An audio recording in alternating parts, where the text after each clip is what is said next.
안녕하세요. 국어 가르치는 수지쌤입니다. 네, 이번 시간에는 임제의 원생목유록에 대해서 공부를 해보도록 하겠습니다. 자, 제목부터 일단 볼게요. 원생이라는 거는요, 주인공의 이름, 원자허라는 사람을 뜻하고요. 고전소설에서 무슨 생 이렇게 나오잖아요. 제목에 뭐 이생규장전, 원생목유록 뭐 이렇게 생자가 붙으면요. 그거는 그냥 젊은 남자구나. 아, 남자가 주인공이구나라고 생각하시면 돼요. 그래서 이생, 원생 그 성을 따서 주인공의 이름을 나타낸 거고요. 그리고 목유록 이게 진짜 중요합니다. 이 목유록이라는 갈래가 정말 중요합니다. 자, 이 목유록이 뭐냐면요. 딱 제목에서 보니까 몽유가 뭐야? 몽이 뭐죠? 꿈이잖아요. 꿈, 그쵸? 꿈 속에서 어떤 경험을 하고 돌아오는 거예요. 그러면 얘도 현실에서 꿈을 꿨다가, 그쵸? 그리고 다시 현실로 돌아오는 구조겠네요. 그쵸? 이런 걸 무슨 구조라 그랬었죠? 우리 조신의 꿈 할 때 제가 현실에서 꿈 꿨다가 현실 가는 거, 이거, 환몽구조라 그랬었죠. 환몽구조. 그쵸? 환몽구조라 그랬고요. 그리고 이런 거를 이렇게 꿈의 이야기가 중심이 되기 때문에 액자식 구성이다. 이렇게도 얘기했어요. 액자식 구성. 자, 그런데 몽유록이랑 좀 비교할 만한 다른 갈래가 있어요. 뭐냐면 몽자류 소설이라는 거예요. 몽자류 소설. 몽자류 소설이 뭐냐면 구운몽 들어보셨죠? 옥루몽 이런 거 들어보셨죠? 이렇게 땡땡몽으로 끝나는 그런 소설을 몽자류 소설이라고 하는데 이 몽유록과 몽자류 소설을 비교하는 문제가 내신 같은 데서는 되게 자주 나옵니다. 아, 그리고 요즘 트렌드 있잖아요. 요즘 트렌드가 고전 소설 같은 거를 내는 그 모의고사 트렌드가 가에 막 뭐 해설을 막 줘. 그쵸? 그리고 나다에 두 작품을 주는 거예요. 그 해설에 관련 있는. 그래서 그런 게 요즘 트렌드이기 때문에 뭐 가에 뭐 이 목유록과 몽자류 소설에 대한 어떤 차이 같은 거 그죠? 쭉 주고 그리고 뭐 이 두 개 뭐 한 개는 나에는 목유록 주고 다에는 몽자류 소설 주고 이렇게 비교하는 문제가 나올 수도 있다는 거. 그죠? 그러면 어쨌든 목유록 소설과 몽자류 소설이 뭐가 다르냐면 둘 다 이 현실 꿈 현실의 환몽구조라는 건 똑같아요. 액자식 구성도 똑같아요. 그런데 목유록계 소설은요. 꿈을 꾸는데 그냥 현실에 나가 꿈속에 나 그대로 가요. 근데 몽자류 소설은 현실에 나가 전혀 다른 나로 환생해서 꿈속에 태어나요. 이해되시죠? 그죠? 네, 그래서 얘는 동일한 인물이 꿈속을 경험하는 거예요. 그리고 얘는 완전히 새로운 인물이 꿈속에서 환생해서 어떤 경험을 하게 된다. 자, 그리고 이 몽유록과 그 몽자류 소설은 이 구조는 똑같지만 이 효과가 완전히 다릅니다. 뭐냐면요. 이 몽유록계 소설은요. 현실에 이 인물이요. 다 등장인물이 현실에 불만을 가지고 있어. 현실이 무조건 마이너스예요. 현실에 불만을 가지고 있는데 이 현실의 불만을 현실에서 말할 수가 없는 거예요, 작가가. 그래서 이 현실의 불만을 꿈을 통해서, 꿈이라는 문학적 장치를 통해서, 이건 꿈꾼 거야. 이거 사실 아니야. 이렇게, 그러니까 어떤 정치적인 문제를 피하기 위해서, 그죠? 이런 꿈이라는 장치를 사용한다고 할 수 있겠죠. 그래서 이 현실의 불만을 꿈을 통해서 어떤 비판하게 하는 거죠. 그죠? 비판하게 하는 거. 자, 그 다음에 이 몽자류 소설은요, 이 새로운 인물이 꿈에서 이제 새로운 인물로 태어나가지고 어떤 다양한 경험을 해요. 그리고 다양한 뭐 행복한 경험이든 뭐 불행한 경험이든 해. 그 다음에 뭔가 깨달음을 얻는 구조.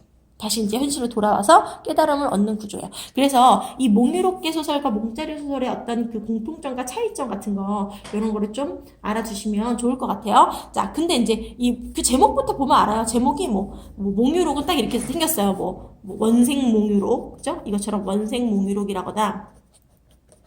강도 몽유록이 뭐냐면 강화도에서 부녀자들이 저런 양반 남성들은 저렇게 무능력하게 전쟁이 일어나도 아무 역할도 못하고 여자들만 열심히 그 행주 치마에다가 뭐 알죠, 그죠? 네, 그런 그 여성들의 어떤 불만을 담은 강도 몽유록. 이것도 어때요? 현실의 불만을 가지고 있잖아요. 그죠? 무능력한 남성에 대해서. 그죠? 네, 무능력한 사대부 남성에 대해서. 네, 그리고 뭐 수성궁 몽유록 이런 게 있는데요. 수성궁 몽유록은 뭐냐면 아마 이거 제목을 운영전으로 알고 있는 학생들도 많을 거예요. 운영전 하면 딱 알겠는데 수성궁 몽유록 하면 잘 모르겠는 거. 자, 운영전이 뭐죠? 운영이라는 궁녀가 있었는데 김진사랑 사랑을 했어. 근데 그 궁녀의 신분이기 때문에 사랑을 이룰 수가 없었던 거죠. 그래서 결국에는 현실에서 죽게 되고요. 그리고 꿈속에서 어떤 사람을 만나서 자신의 억울한 이야기를, 과거에 그 슬펐던 경험 이야기를 하는, 뭐 그런 아무튼 수성공몽유록이라는 운영전도 있습니다. 자, 그래서 지금 이 원생몽유록도 몽유록이기 때문에 뭔가 비판적 정신이 드러난다. 그럼 그게 뭐냐면, 그 세조가 단종을 폐위한 사건 아시죠? 그죠? 네, 그게 뭐죠? 그게 계유정난이죠. 계유정난.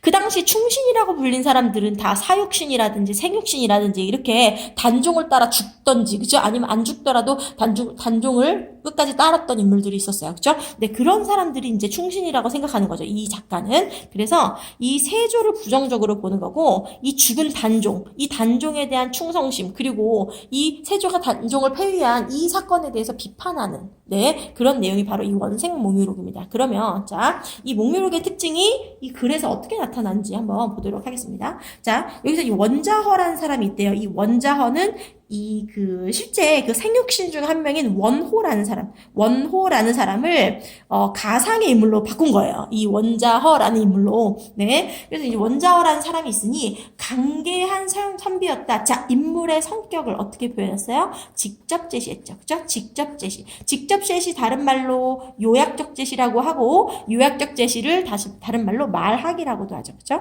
네. 서술을 통해서. 그죠? 서술자가 서술을 통해서 직접 제시한다, 말하기 한다, 요약적 제시한다. 그 다음에 강계한 선비였다. 기계와 도량이 넓고 커서 시대에 용납하지 못했기 때문에, 자 보세요, 기계와 도량이 컸대잖아요. 그죠? 이것도 어때요? 다 성격을 직접 제시한 거죠. 자주 나은의 슬픔을 품고 어렵게 원헌의 가난을 견뎌야 될 때 나은과 언어는 둘 다 중국 고사를 인용했어요.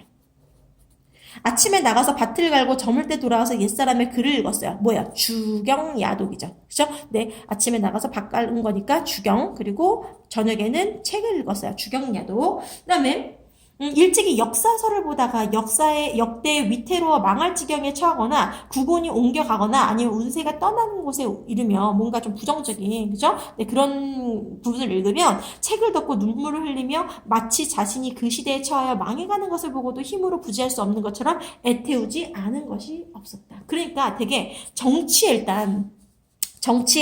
관심이 많았고, 그죠? 관심이 많았고, 그리고 되게 충성심, 뭐 애국심 이런 게 되게 강한 인물이었다는 거죠. 됐죠? 네. 그 다음에 8월 보름 저녁에 달빛을 따라 책을 보다가 밤이 깊고 정신이 피로하여 의자에 기댄 채 잠이 들었어요. 그쵸? 꿈으로 이제 들어가는 거죠. 네, 그런 걸 뭐라 그러죠? 입몽의 과정이다. 이렇게 얘기하죠. 그쵸? 꿈에 들어가는 걸. 네, 몸이 호련히 가볍게 들리며 아득하고 멀리 훨훨 날아올라 마치 날개도다 신선이 된 듯 하였다. 네, 그래서 이제 꿈을 꿨더니 이제 내가 뭔가 되게 가벼워졌대. 그 다음에 어떤 강 언덕이 멈추니 긴 강물이 굽어 흐르고 무산이 겹겹이 쌓여 있었다. 이때 밤이 반이 너무 깊었다. 호련히 눈을 들어보니 천추의 불평한 기운이, 뭔가 좀 슬프고 좀 불편한 기운이 있는 듯하여 휘파람을 길게 불고 낭낭하게 절구한 수를 읊었다. 이제 시를 읽었대요. 네, 한이 장강에 들어 목매어서 못이 흐르는데, 봐봐, 한이 장강에 들어서 목매어 못이 못 흐르는데, 자, 못 흐르는데 이거는 뭐냐면 일단 의인법 사용됐죠. 그죠? 한이 장강에 들어 목매어 못 흐르다. 자, 그 다음에 그리고 감정이입이라고 할 수도 있겠네요. 그죠? 감정이입.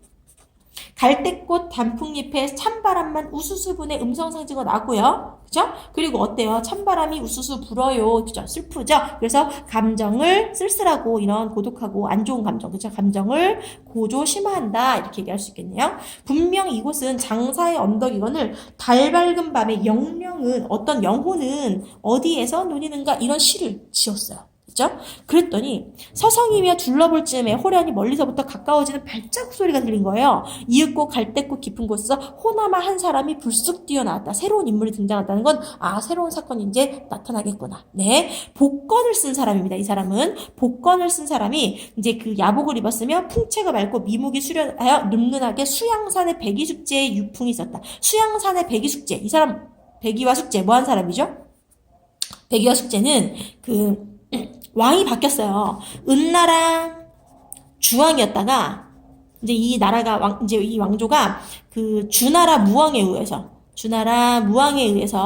네, 이제 함락을 당하고 새로운 왕조가 등장했어. 근데 얘네들이 뭐라 그랬냐면 충신은 두 임금을 섬길 수 없다. 그래서 이제 수양산에 들어가서 그 주나라 무왕의 땅에는 할 수 없다. 그래서 수양산이라는 산에 들어가서 고사리 캐먹다가 굶어 죽은 사람들이에요. 그럼 이 수양산의 백이숙제는 어떤 애들이에요? 뭔가 지주절개 있고, 그죠? 지주절개 있고 충성심 있는 애들이죠.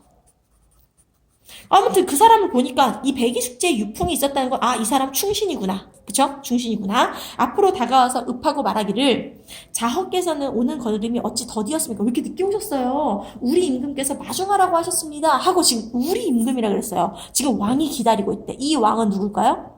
당연히 단종이죠. 꿈속에서 단종을 만난 거예요. 단종을 만나서 이제 그 세조가 단종을 폐위한, 죽여버린 그런 사건에 대해서 비판하는 내용인 거죠. 아무튼 그래서 임금에게서 마중하라고 하였다. 자허가 산신령이나 물귀신이라고 의심했지만 용모가 준수하고 행동가지가 하나하여 자기도 모르게 속으로 기이하게 여겼다. 자, 이제 여기서 이제 이 충신, 그죠? 복권을 쓴 사람이 나왔습니다. 그 다음에 이의 글을 따라서, 자, 근데 그 복권을 쓴 사람 이름이나 좀 알고 넘어갈까요? 이 복권을 쓴 사람은요, 남효온이라는 그 생육신 중 한 사람이에요. 네. 아무튼 실존 인물들을 등장시키고 있죠. 자, 그 다음에 기이하게 여겼다. 이의 글을 따라 100여 걸음을 가니 강가에 우뚝 선 정자가 있었다. 그 위에 어떤 사람이 난간에 기대어 앉았는데 의관이 한결같이 임금 같았고, 아, 그 사람이 누구구나? 단종이구나. 그쵸? 그 다음에 또 5사람이 곁에서 모시고 있었어요. 이 5사람은 사육신들. 그 사육신들 중에 5명이요. 이제 한 명은 이따가 나옵니다. 아, 이따가가 아니라 이 수특에는 안 나오고요. 그 뒷부분에 나와요. 네. 그 다음에 모두 세상의 호걸들로서 모습이 당당하고 풍채가 늠름하였다. 그럼 이 5사람 이름이나 좀 적어놓을게요. 네, 이 사람들의 이름은 성산문이 누구냐면요. 우리 저거 뭐지? 수양산 바라보며 그 시 있잖아요. 아시죠? 그죠? 수양산 바라보며 이제를 하나 놓라. 그거. 그죠? 그 시 쓴 사람이에요. 박팽년. 하위지, 이계, 유성원. 이렇게 다 5명이고요. 이 사육신에 한 명 더 있는 그 사람이 누구냐면 유흥부라는 사람이에요. 유흥부. 근데 이 유흥부라는 사람은 무인의 기계가 되게 뛰어난 사람인데 이때 뒤에 뒤에 안 나옵니다. 네, 지금 이 수특에 수록된 부분에는 없어요. 그다음에 그 6명이 있었어요. 5명이 있었어요. 네, 모든 세상의 호걸들로서 모둠이 당당하고 풍채가 늠름하였다. 보세요. 지금 이게 이 생육신 중 한 사람의 눈으로 보니까 이 사육신들이 어떻다는 거예요. 굉장히 늠름하고, 그죠? 충신이고 멋있었다라고, 그죠? 네, 플러스로. 긍정적으로 인식하고 있죠. 그다음에 가슴 속에 말고삐를 잡거나 바닷속으로 빠지려는 의지를 간직하였고, 그쵸? 네, 그러니까 어때요? 의리를 가지고 간직하였고 되게 충성심이 있는 인물들이다. 뱃속에는 하늘을 떠받치고 해를 받드는 뜻을 품고 있으니, 그럼 하늘과 해는 누구였어? 임금이겠죠. 그쵸? 이 임금에 대한 충성심을 받드는 뜻을 품고 있었으니 참으로 이른바 어린 임금을 부탁하고 나라의 운명을 맡길 만한 사람들이었다. 어린 임금 누구예요? 단종이죠. 그죠? 이 단종을 맡길 만한 신하의 자격이 있었다. 네, 단종을 맡길 만한 신하의 자격이 있었다라는 겁니다. 그 다음에 자허가 이르는 것을 보고 모두 나와서 맞이하였다. 자허는 5사람에게 먼저 예를 행하지 않고 들어가서 임금께 배열하고, 당연하죠. 그죠? 임금한테 먼저 인사를 해야죠. 그죠? 네. 그래서 물러나 서서 자리가 정해지기를 기다렸다가 말석에 꿇어 앉았어요. 왜 말석에, 중심에 가서 안 앉고 말석에 앉았을까요? 자, 이 사람은요, 지금 이 사람 원호라 그랬죠? 원호는 사육신이 아니라 생육신이라 그랬어요. 그쵸? 근데 이 사육신이 어떻게 보면 더 지주절개가 강하다고 볼 수도 있잖아요. 그쵸? 왜? 죽음으로써 다른 사람들이니까. 그쵸? 그래서 이거는, 사육신을 높이 평가했기 때문에. 그죠? 그러니까 자기는 이 사람들보다는 낮은, 그죠? 말석에 앉은 거죠. 그다음에 자허의 위쪽에는 복권을 쓴 사람이었고, 복권을 쓴 사람 아까 누구였죠? 남효온이라 그랬죠. 그죠? 근데 그 위에 5사람이 차례대로 자리하였다. 자허가 어찌된 영문인지 헤아릴 수 없어서 심히 스스로 편안하지 못하였다. 임금이 말하기를 일찍이 향기로운 명성을 듣고서 너 원자허 너 원래 너 향기로운 명성이 있어서 유명했어. 널 원래 초대하려고 했었는데 너무 늦게 초대한 거야. 이렇게 얘기한 거예요. 일찍이 향기로운 명성을 듣고서 하늘에 닿는 높은 의리를 깊이 사모하였어. 이 원자허에 좋은 밤에 우연히 만났으니 의아하게 여기지 마시오. 됐죠? 그래서 이 원자허의 지조를 높이 평가하고 있다. 이 임금이. 됐죠? 그다음에 자허가 이에 자리에서 일어나 살해하였다.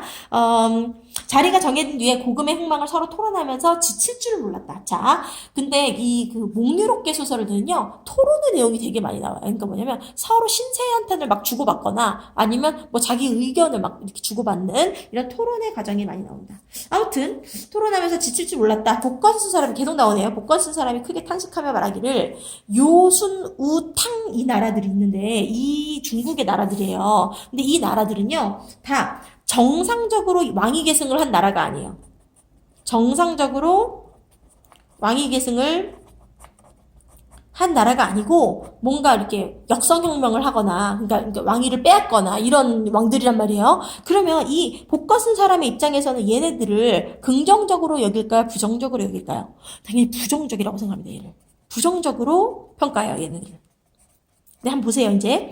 요순, 우, 탕, 이 나라를 주고받은 이유로 간교한 께로, 봐보세요. 간교한 께로. 그죠? 네. 간교한 께로 선양받는 자가 이들을 빙자하고 신하로서 임금을 친 자가 이들을 명분으로 삼았습니다. 그러니까 그 요순, 우, 탕 그 임금들 때문에 선양받는 자가 이들을 빙자하였고 신하로서 임금을 친 자가 이들을 명분으로 삼았다. 그럼 이 선양받는 자, 신하로서 임금을 치는 자, 얘네들이 그 요순, 우, 탕 그거를 명분으로 삼았다고요. 됐죠? 그럼 얘네들은 누굴 말하는 걸까요? 이거는 세조. 세조가 왕위를 찬탈한 걸 이런 식으로 얘기하는 거야. 됐죠? 천년도로 모두 다 이와 같아서 마침내 구원할 수 없게 되었으니 내 임금들 아까 그 요순 우탕 요임금 그죠? 순임금 탕임금 우임금 그 네 임금이 영원히 이들의 효시가 되고 말았습니다. 이들이 누군데? 세조 같은 나쁜 놈들. 그죠? 그러니까 이 왕위를 찬탈한 나쁜 놈들이 효시가 되고 말았습니다. 요순 우탕이. 그러니까 지금 이 요순 우탕 네 임금을 뭐하고 있다? 비난하고 있다. 그죠? 비판하고 있다. 네. 말이 미처 끝나기 전에 단종 임금이 곧 정색하고 말하기를. 자, 다른 얘기 하겠죠. 이게 무슨 말인가. 내 임금과 같은 성스러운 덕이 있으면서. 자, 보세요. 이 사람은요, 이 단종은 내 임금을 완전 긍정적으로 평가하고 있는 거예요. 이 내 임금과 같은 성스러운 덕이 있으면서 내 임금과 같은 시대에 처한다면 괜찮겠지만. 그러니까, 얘네들은 성스러운 덕도 있었어. 그러면서 이런 시대 상황에 처한다면 괜찮은 거야 라고 얘기하고 있어요. 그런데 내 임금과 같은 성스러움이 없는데 없는 사람 누구? 세조. 그쵸? 세조. 이런 성스러움도 없으면서 내 임금과 같은 시대 상황이 아니라면 옳지 않으니 내 임금에게 어찌 죄가 있겠는가. 그러니까 죄가 없다. 그 요순 우탕 임금은 잘못한 게 아니다 하고 이 요순 우탕을 두둔하고 있죠. 그죠? 네, 두둔하고 변호하고 이렇게 하고 있어요. 도리어 빙자하거나 명분으로 삼는 자들이 잘못된 것이다. 얘네들이 세조 애들이라고요. 그죠? 세조와 세조를 따르는 무리들라고 하였다. 복권을 쓴 사람이 계속 나오네요. 머리를 조아려 절하며 사회자하기를 속마음이 불평하여 자신도 모르게 말이 격분했습니다. 중국 왕들 그 요순 우탕 임금들 비판한 거 잘못했습니다 하고 뭐 하는 거예요? 중국 왕들을 비판한 것을 반성하고 있죠. 그죠? 그러니까 이 단종의 말에 수긍하는 거예요. 그죠? 단종의 말에 수긍을 했습니다. 그 다음에 한이 임금이 말하기를 그만두어라. 귀한 손님이 자리에 계시니 모쪼록 다른 일을 한가롭게 논하지 않아야 할 것이다. 달이 밝고 바람이 맑으니 이렇게 좋은 밤을 어떻게 하겠는가 하고 이에 비단도포를 벗어 강촌에 가서 술을 사오겠다. 자, 그 다음에 이제 술을 마십니다. 술이 몇 잔 돌았을 때, 그러면 술 마시면 어때요? 감정이 격해지잖아요. 그쵸? 그래서 슬픔을 느낍니다, 이제. 네. 술이 몇 잔 돌았을 때 임금이 술잔을 받고 목매어 흐느끼며, 그죠? 울었어, 그죠? 여섯 사람을 돌아보며 말하기를 경들은 어찌 각각 자신의 뜻을 말하여 원통함을 서술해보지 않겠는가? 지금 뭐 하고 있어요? 너네 마음의 이야기를 한번 해봐라고 권유했어요. 그랬더니 여섯 사람이 말하기를 성상께서 노래를 지으시면, 그러니까 단종 임금께서 먼저 노래를 지으시면 저희들이 이어서 이루겠습니다. 라고 하였다. 이음이 이에 초연이 옷깃을 잡고, 초연하다는 슬픈 느낌으로 옷깃을 바로잡고 원통함을 이기지 못하여 노래를 하기를. 이제 노래를 부릅니다. 이제부터 단종이 부르는 노래예요. 자, 강 물결이 오열하며 끝없이 흐르니, 자 보세요. 강 물결이 오열하며 끝없이 흐른대요. 뭐예요? 의인법이죠. 그죠? 네. 그리고 감정이입이라고 할 수 있죠. 나의 한이 길고 길미 강물과 같구나. 네. 그러니까 지금 나의 한을 강물에다가 투영했다. 그쵸? 네. 살아서는 제후의 나라를 차지했더니. 그쵸? 자기가 단종이 제후의 나라, 그 조선을 차지했는데 죽어서는 어떻게 됐어? 외로운 호팽귀 되었구나. 어때? 너무 슬퍼. 그죠? 나라 빼앗겼어. 그 다음에 신나라 왕망은 거짓 임금이고, 신나라 왕망은 거짓 임금이고, 얘 마이너스죠. 그죠? 그 다음에 의제는 바로 겉을 높이밀세. 얘도 마이너스네요. 옛나라의 잠깐만요. 자, 신나라 왕망은요, 이거는 세조처럼 왕위를 찬탈한 사람을 말하고요. 거짓 임금이라고 했으니까, 그죠? 세조를 나타내는데요. 의제는 바로 겉으로 높임일세. 그러니까 겉으로만, 그죠? 높임을 받는다고요. 그러니까 이거 뭐냐면요. 암살당한 왕. 신하에게 암살당한 왕이야, 이 의제가. 그럼 이게 누구겠어요? 단종을 나타내겠네요. 그죠? 네. 옛나라 신하의 백성들 모두 초적에게 들어가니. 그럼 옛나라의 신하와 백성들, 나를 따르던 신하와 백성들은 다 누구에게? 초적에게 들어가니. 그럼 이 초적은 누구예요? 세조겠네요. 그죠? 세조한테 들어가니, 임금을 배신한 초적에게 들어가니 6, 7병 신하가 함께 혼백이 겨우 의탁할 수 있네. 뭐예요? 사육신. 그죠? 플러스 알파. 사육신과 플러스 알파. 아무튼 6, 7명의 신하가 함께하여 혼백이 겨우 의탁할 수 있네. 오늘 저녁이 어떤 저녁인가? 강가 누각에 함께 올랐구나. 물결빛과 달빛은 내 마음을 근심하게 한대. 그러면 얘네들이 내 감정을 어때요? 감정을 고조 심화하고.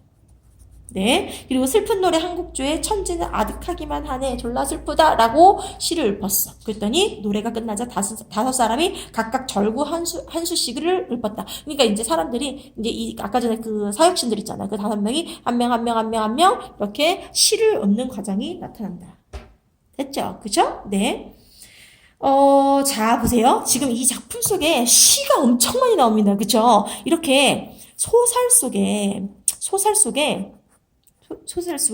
시를 삽입해요. 시를 삽입하면 어떤 효과가 있는가? 이거 정리해 두셔야 돼요. 이거 진짜 중요합니다. 소설 속에 시를 삽입하면 어떤 효과가 있냐면, 인물의 심리를 효과적으로, 그죠? 효과적으로 형상화할 수 있어요.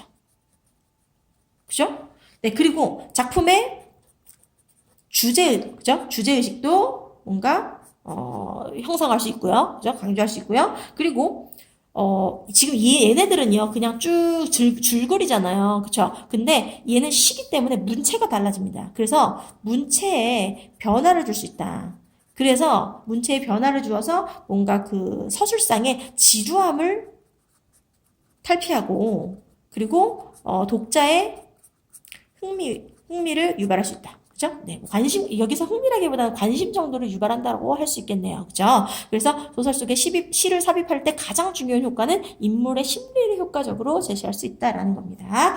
네. 그래서 지금 여기까지입니다. 여기까지가 이제 원생몽유록인데, 아주 길었네요. 그죠? 네. 다시 한번 정리 좀 해볼게요. 자, 이 원생몽유록은 한글로 썼을까요? 아니면 한문으로 썼을까요? 얘는 한문소설이에요. 한문소설. 한문소설이고요. 아까 몽유롭게 소설이라 그랬죠? 몽유롭게.